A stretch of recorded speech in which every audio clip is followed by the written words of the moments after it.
ప్రభు అయిన యేసుక్రీస్తు శ్రేష్టమైన నామములో మీ అందరికీ శుభం తెలియజేస్తున్నాం. ఉదయకాల సమయంలో ప్రభు ఇంటికాల సమయం అంతా కూడా మనల్ని కాచి కాపాడి ఇది మనకు బహుమానం ఇచ్చినాడు కదా, ఆయన పరిశుద్ధ నామానికి మహిమ కలుగును గాక.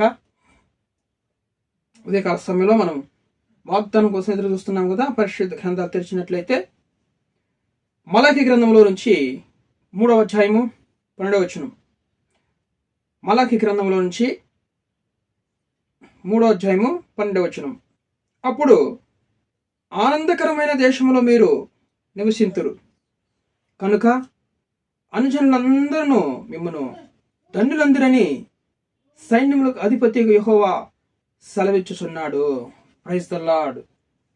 ఈరోజు మన దేవుడు ఏమని సెలవిస్తున్నాడు తెలుసు కదా. అనుజనులందరూ కూడా మనల్ని దేవుని యొక్క బిడ్డలను చూసి నిజముగా మీరు ధన్యులు అంటారంటండి. ఈరోజు మన ఆ పేరు మనకి మరి అనుజనుల నుంచి వాళ్ళ నోట్లో నుంచి మరి మాట్లాడుతున్నారా? మీరు ధన్యులు కాదు, మీరు దరిద్రులను అనిపించుకుంటున్నామా? ఈరోజు ఒక్కసారి మనం పరీక్షించుకోవాలి. గమనించండి. ఆనందకరమైన దేశంలో మీరు నివసింతురు. ఇప్పుడు ఎవరైతే దేవుని యందు భయభక్తులు గలవారో ధన్యులని చెప్తుంది దేవుని లేఖనాలు. యెహోవా తమ్ముడుకు దేవుడు గల జనులు ధన్యులు. ఈరోజు ఎవరు నీకు దేవుడు? ఎవరిని దేవుడిని నువ్వు అంగీకరిస్తున్నావు? ఎవరిని దైవం అని, నిజ దైవం అని, నీకోసం ఎవరు ప్రాణం పెట్టారని, నీకోసం ఏ దేవుడు నీ శాపం నుంచి విడిపించాడని నేను నమ్ముతున్నావు? ఈరోజు మన ప్రభువైన యేసుక్రీస్తు ఆయన దేవుడని ఎప్పుడైతే నమ్ముతావో, ఆయన మన కోసం ప్రాణం పెట్టాడని నమ్ముతావో, సమస్త లెక్కలు సర్వ సృష్టికర్తని దేవుణ్ణి ఈరోజు నువ్వు నిజముగా దేవుడిని అంగీకరిస్తే అప్పుడు నువ్వు ఆనందకరమైన దేశంలో నివసిస్తావు. హల్లెలూయా. ఈరోజు దేవుడు అంటే నువ్వు భయపడుతున్నావా? దేవుడు అంటే భయపడితే ఆనందకరమైన దేశంలో నువ్వు నివసించబోతున్నావు. అనుజనులు చూసి నిజముగా నిన్ను ధన్యులు అంటారు. దేవుని నామానికి మహిమ కలుగును గాక. యాకోబు దేవుడు వాగ్దానం ఇచ్చాడు, నిజముగా నిన్ను నేను గొప్ప జనముగా చేసి నిన్ను ఆశీర్వదించి నేను చెప్పింది నెరవేర్చేంత వరకు నిన్ను విడవను ఎడబాయనని సెలవిచ్చినాడు దేవుడు. యాకోబుకు వయసు అయిపోయింది, తన బిడ్డలకి కరువు అయిపోయింది. మరి తన కుమారుని దేవుడు ముందుగా పంపించాడు. ఎందుకంటే దేవుడు వాగ్దానం చేశాడు కదా, వీళ్ళకి ప్రతి సమయంలో కూడా నిన్ను కాపాడుతాను, నువ్వు చెప్పింది నెరవేర్చేందుకు నిన్ను విడవనని చెప్పాడు దేవుడు. తన కుమారుడిని యోసేపును ముందుగా ఐగుప్తు దేశాన్ని పంపించాడు. అక్కడ గొప్ప ప్రధానమంత్రిగా చేశాడు దేవుడు. చేసి కరువు కాలంలో అన్నీ అక్కడికి పిలిపించి అద్భుతమైనటువంటి దేశంలో, గోషేను దేశంలో, అద్భుతమైన ఆనందకరమైన దేశంలో వాళ్ళు నివసించేలాగా చేశాడు దేవుడు. దేవుని నామానికి మహిమ కలిగినగా. హల్లెలూయా. దేవుడు వాగ్దానం ఇస్తే నెరవేర్చి గొప్ప దేవుడు. అయితే యాకోబు దేవుని యందు భయభక్తులు కలిగి, దేవుని యందు మంచి ప్రార్థన పోరాటం కలిగినది ఇజ్రాయేల్ యాకోబు. ఆయన దేవునితో కూడా పోరాడినాడు. ప్రభువును నన్ను దీవిస్తే కానీ విడిపించడని రాత్రి అంతా కూడా పోరాడి గెలిచినటువంటి వ్యక్తి యాకోబు. అతనితో దేవుడు వాగ్దానం చేశాడు, ఆనందకరమైనటువంటి దేశంలో, గోషేను దేశంలో, సమృద్ధికరమైనటువంటి దేశంలో యాకోబుని, తన కుటుంబాన్ని, బిడ్డలందరినీ కూడా అక్కడ చూడండి దేవుడు నివసింపజేశాడు అన్నమాట.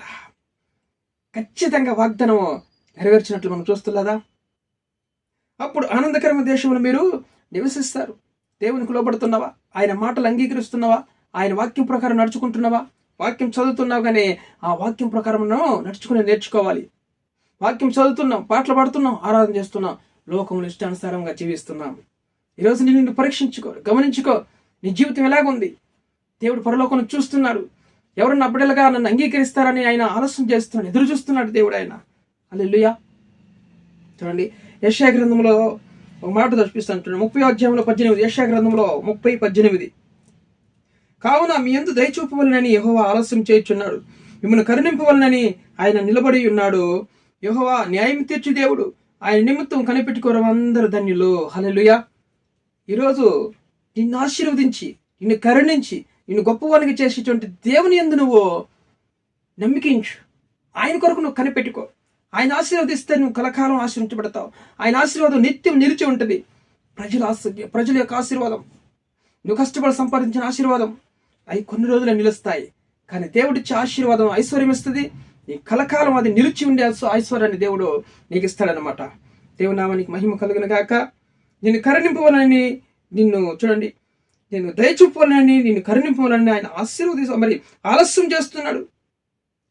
నిన్ను కరుణించే దేవుడు ఆయనే. నిన్ను కరుణించి పరలోకం విడిచిపెట్టి భూలోకానికి వచ్చినాడు. నిన్ను కరుణించాలనే కదా, నిన్ను రక్షించాలనే కదా. పాపంలో శాపంలో నశించిపోతున్న నిన్ను రక్షించడానికి ఆయన పరలోకం విడిచిపెట్టి భూలోకానికి, సమస్త విడిచిపెట్టి ఈ లోకానికి వచ్చినాడు. నువ్వు ఎంతగానో ప్రేమిస్తున్నాడు నిన్ను, ఈ దోషాన్ని ఎంతగా ప్రేమిస్తున్నాడు ప్రజలందరినీ దేవుడు. ఒకసారి నువ్వు గమనించినట్టే నీకు అర్థమవుతుంది. ఆయన న్యాయం తెచ్చే దేవుడు. ఆయన నిమిత్తం కనిపెట్టుకో, నువ్వు ధన్యుడివి. ఆయన నిమిత్తం నువ్వు కనిపెట్టుకుంటున్నావా? నిజముగా నువ్వు ధన్యుడివి. ఆయన నిమిత్తం కనిపెట్టుకునే వారిని ఆయన ఆశీర్వదిస్తాడు. అప్పుడు అనుజనులందరూ చూసి నిన్ను ధన్యులు అంటారనమాట. హల్లెలూయా. ఈరోజు దేవుని ఆజ్ఞల ప్రకారం నడుచుకున్నావంటే సమస్త జనుల కంటే నేను హెచ్చిస్తాడు దేవుడు. అనుజనులందరూ చూసి అబ్బా దేవుడు ఎంతగా దీవించాడని, నువ్వు ధన్యుడవే, నిజంగా మీకేమయ్యా, మీ దేవుడు ఏమడిగిన ఇస్తాడనేటువంటి అనుజనుల నోట్లోంచి ఆ మాటలు పలకాలి. అంటే దేవునికి నువ్వు సాక్షిగా నిలబడాలి. నీ యొక్క దరిద్రమైన జీవితం విడిచిపెట్టాలి, పాప జీవితం విడిచిపెట్టాలి, రోత జీవితం విడిచిపెట్టాలి, సమస్త కల్మషంతో కూడినటువంటి జీవితం, ఆలోచన అవన్నీ కూడా విడిచిపెట్టి నువ్వు దేవుని తట్టు కనిపెట్టుకున్నావంటే, దేవుని తట్టు తిరిగి ఆయన కోసం కనిపెట్టుకున్నావంటే నువ్వు ధన్యుడివి, ధన్యురాలు అవుతావు. నీ కుటుంబాన్ని సమృద్ధిగా దేవుడు దీవిస్తాడు. దేవుని నామానికి మహిమ కలుగును గాక. హల్లెలూయా. 128వ కీర్తన 1వ వచనం. 128వ కీర్తన 1వ వచనం చూడండి. దేవుని యందు యెహోవా యందు భయభక్తులు కలిగి ఆయన త్రోవల యందు నడుచువారు ధన్యులు. ఈరోజు చూడండి, ఆయన త్రోవలలో నడవాలి. ఆయన త్రోవలను నడిచిన వెంట నిజంగా నువ్వు ధన్యుడు అయిపోతావు. అనుజనులందరూ కూడా చూసి నువ్వు ధన్యుడు నిజంగా అని, ఆయన త్రోవల యందు నడిచి ఆయనకు భయపడితే, నువ్వు నిజంగా దేవుని నిన్ను అంగీకరిస్తే ఆయన ఉన్నతమైన స్థలంలో నిన్ను ఆయన హెచ్చించి దేవుడే అంటున్నాడు. పెంట కుప్పల మీద నుంచి దరిద్రులు లేవనెత్తి ప్రజల యొద్ద, ప్రధాన యొద్ద కూర్చుని పెడతాడు. నిజంగా నువ్వు ఎంత ధన్యుడు, అదృష్టవంతుడు అని లోకం చూసి, అనుజనులు చూసి నిన్ను ధన్యులు ఇల్లు అని చెప్పి పలికే మొదటి దేవుడు చేస్తాడు. హల్లెలూయా. నీకేమయ్యా, మీరు ఇక్కడ భూలోకం విడిచిపెడితే పరలోకంలో నిత్యం దేవుని సన్నిధిలో ఉంటారు, మీరు ధన్యులు అని చెప్పాలి. ఈ లోకము, ఈ అనుజనులు చూసి మనల్ని అంటే నువ్వు దేవుని కొరకు ఆయన కనిపెట్టుకొని ఉండాలి. ఆయన కొరకు నువ్వు కనిపెట్టుకోవాలి. ఆయన త్రోవల యందు నడుచుకోవాలి. వేరే త్రోవల యందు నడిస్తే మనకు శ్రమలు విస్తరిస్తాయి, కష్టాలు వస్తాయి, నష్టాలు వస్తాయి. బిడ్డలు ముందుకు వెదగలేరు వాళ్ళు. కానీ ఆయన త్రోవల యందు నువ్వు నడిస్తే, భయం కలిగి, భక్తి కలిగి ఆయన త్రోవలో, దేవుడు చెప్పినట్టు ఆయన నడిచినటువంటి త్రోవలో నడిస్తే నిశ్చయముగా నువ్వు దేవుడు నిన్ను ఆశీర్వదిస్తాడు. దేవుడు ఆనందకరమైన దేశంలో నిన్ను నివసింపజేస్తాడు. ఆయన దేవుని నామానికి మహిమ కలిగిన గాక. వీడియో చూస్తున్న అందరూ కూడా సబ్స్క్రైబ్ చేయండి, లైక్ చేయండి, ఇతరులకు షేర్ చేయండి. దేవుడు ఈరోజు మనల్ని ఆనందకరమైన దేశంలో నివసింప చేయబోతున్నాడు. అంతేకాకుండా నువ్వు ధన్యుడు అని అనుజనులు పలికే మాదిరి ఈరోజు నీకు వాగ్దానం, నీ జీవితం నెరవేర్చిపోతుంది కుటుంబంలో ఈరోజు. అయితే ఆయన త్రోవలను నడుచుకో, సమస్త అడ్డదారులు విడిచిపెట్టు, సమస్త అడ్డ త్రోవలన్నీ కూడా మరి చూడండి విడిచిపెట్టేసి నువ్వు దేవుని యొక్క త్రోవలో, ఆయన త్రోవలో, ఆయన చెప్పినటువంటి దారిలో నడుచుకున్నావంటే నిజముగా దేవుడు నిన్ను దీవించి గొప్ప చేస్తాడు. దేవుని నామానికి మహిమ కలుగును గాక. ప్రార్థన చేసుకుందాం. వీడియో చూస్తే మీరు అందరూ కూడా సబ్స్క్రైబ్ చేయండి, లైక్ చేయండి, ఇతరులకు షేర్ చేయండి. నిజంగా దేవుడు మీ కుటుంబం పట్ల ఉన్నతమైన ఉద్దేశం కలిగి ఉన్నాడు కదా. ప్రార్థన. ప్రేమ కలిగిన తండ్రి, మీకు స్తుతులు, స్తోత్రాలు, వందనాలు చెల్లించుకుంటున్నాను. ఆయన ఉదయకాల సమయంలో ప్రేమించి నిజముగా అప్పుడు మీరు ఆనందకరమైనటువంటి దేశంలో నివసిస్తారు. అనుజులందరూ కూడా మిమ్మల్ని చూసి ధన్యులు అంటారని సైన్యంలోకి అధిపతి సెలవిస్తున్నాడు. నేను ఈరోజు నేను నిజముగా మా పట్ల నేను ఎంతో మంచి వాగ్దానం నాయన ప్రభా ఇచ్చిన తండ్రి, మీకు స్తుతులు, స్తోత్రం.